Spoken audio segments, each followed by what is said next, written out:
This is a video proof of Stewart's theorem by the Trisectors group at UT Dallas in the spring 2014 semester. Group members include Whitney Almond, Yelan Park, and Katie Ward.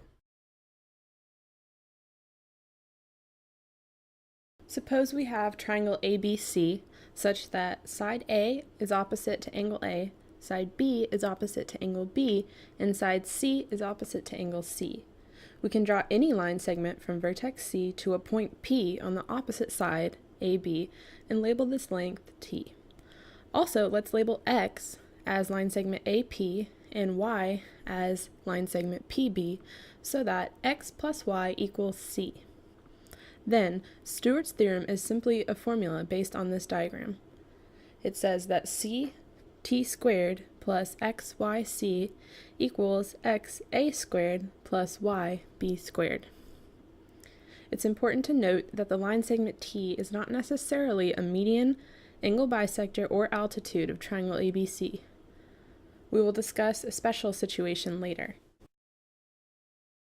Before we can prove Stewart's formula, we need to review a few other theorems related to triangles. The first one is Pythagorean theorem, which states that for any right triangle, the sum of the squares of the two legs is equal to the length of the hypotenuse squared. In triangle ABC shown here, A and B are the legs and C is the hypotenuse, so we have the familiar formula A squared plus B squared equals C squared. A picture representation of the Pythagorean theorem shows that the sum of the areas of the two squares on the legs of a right triangle equals the area of the square on the hypotenuse. In this case, 3 squared plus 4 squared equals 9 plus 16, which is same as 25, and that equals to 5 squared. Note that this formula is only true for right triangles, which means that one angle measures exactly 90 degrees. There are numerous proofs for the Pythagorean theorem, but here is one that combines geometry and algebra.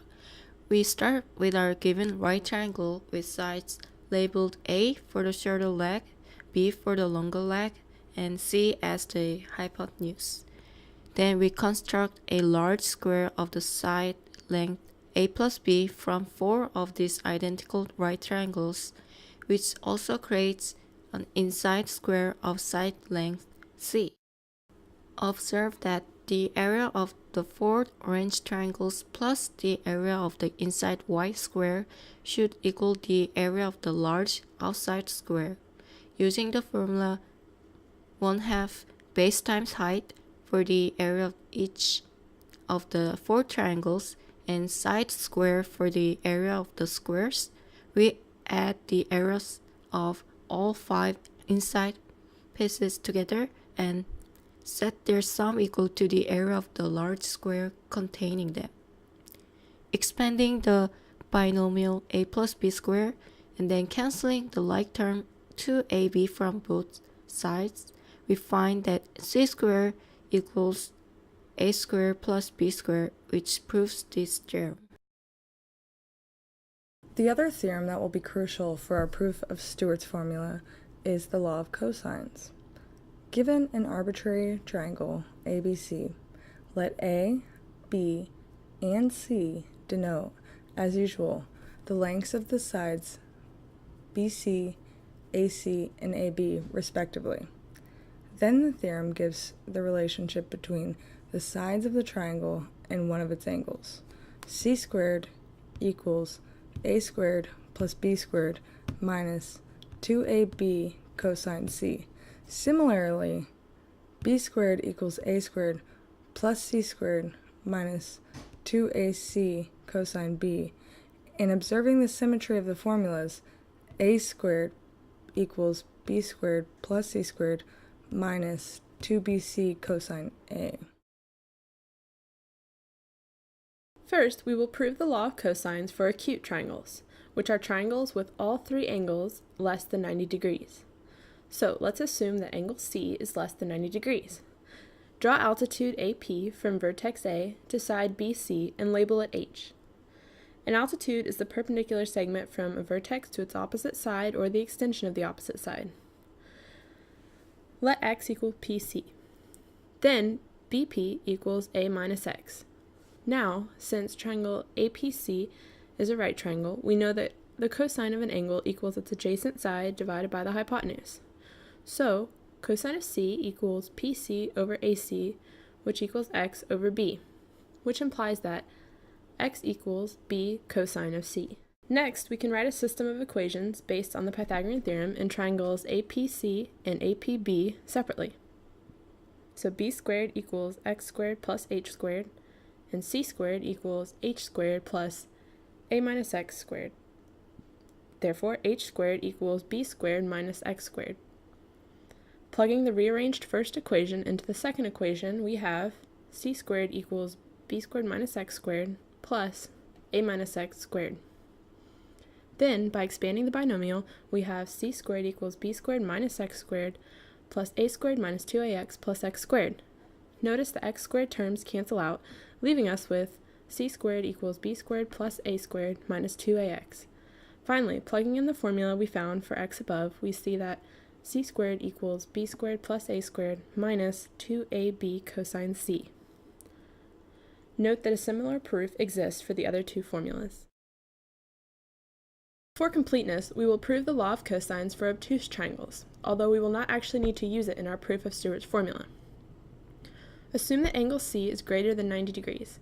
Extend base BC to meet the altitude h from vertex A at P. Let x equal PC. Observe that angle ACP is equal to 180 degrees minus angle C.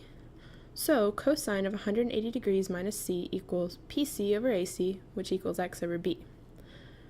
Now recall the trig identity, cosine of u minus v equals cosine of u times cosine of v plus sine of u times sine of v. So in our case, cosine of 180 degrees minus c equals cosine of 180 degrees times cosine of c plus sine of 180 degrees times sine of c. Since cosine of 180 degrees is negative 1 and sine of 180 degrees is 0, we have that cosine of 180 degrees minus c equals negative 1 times cosine of c. Thus, negative cosine of c equals x over b. So x equals negative b cosine of c. Applying the Pythagorean theorem on triangle APC and triangle APB individually, the result follows very similarly to the proof for acute triangles on the previous slide. So from triangle APC, we have b squared equals x squared plus h squared, and from triangle APB, we see that c squared equals h squared plus a plus x squared. Rearranging the first equation, we have h squared equals b squared minus x squared. And plugging this into the second equation results in c squared equals b squared minus x squared plus a plus x squared. Then, expanding the binomial a plus x squared, we get c squared equals b squared minus x squared plus a squared plus 2ax plus x squared. So, canceling out the x squared terms leaves us with c squared equals b squared plus a squared plus 2ax. Finally, plugging in the formula x equals negative b cosine of c found above, we have c squared equals b squared plus a squared minus 2ab cosine of c. Note that if angle C equals 90 degrees, then point P coincides with point C, and then cosine of C would equal cosine of 90 degrees, which equals 0, so the law of cosines immediately results in the Pythagorean theorem of a squared plus b squared equals c squared. Finally, we have collected all the information we need to prove Stewart's theorem. His formula is simply an application of the law of cosines. First, apply the law of cosines to triangle ACP and label it equation 1. Then do the same for triangle ABC and label it equation 2. Notice we chose equations that reference the same angle A. Now we can eliminate that term by multiplying equation 1 by c and multiplying equation 2 by x and then subtracting the 2. So now we have ct squared minus xa squared equals cb squared minus xb squared plus cx squared minus xc squared. We can factor out the like terms on the right-hand side to get ct squared minus xa squared equals b squared times c minus x plus xc times x minus c. Notice in the picture on the right that x plus y equals c, so rearranging this we see that c minus x equals y, and therefore x minus c equals negative y. Substituting these into our current equation, we obtain our desired result. Ct squared minus xa squared equals b squared times y plus xc times negative y. Then ct squared minus xa squared equals yb squared minus xyc. And rearranging the terms, we see that ct squared plus xyc equals xa squared plus yb squared. The nice thing about Stewart's theorem is that we don't need any information about the angles of a triangle to apply it. Now that we have proved Stewart's formula, we can apply it to a more interesting situation as promised earlier. Suppose that CP is a median of triangle ABC. A median of a triangle is the line segment joining a vertex to the midpoint of the opposite side. Therefore, x equals y, which equals 1/2 of c. Then using Stewart's formula that we have just proved, we can plug in 1/2 c for x and for y. Then, carrying out the algebra steps, we have ct squared plus 1/4 c cubed equals 1/2 ca squared plus 1/2 cb squared. Canceling out a c from every term, we get t squared plus 1/4 c squared equals 1/2 a squared plus 1/2 b squared. Then, t squared equals 1/2 a squared plus 1/2 b squared minus 1/4 c squared. Taking the square root of both sides, we find that the length of the median is the square root of 1/2 a squared plus 1/2 b squared minus 1/4 c squared. Every triangle has 3 medians, and the formula is very similar for the lengths of the other 2. We hope you enjoyed this presentation of Stewart's formula by the trisectors. Whitney Almond, Yeelan Park, and Katie Ward.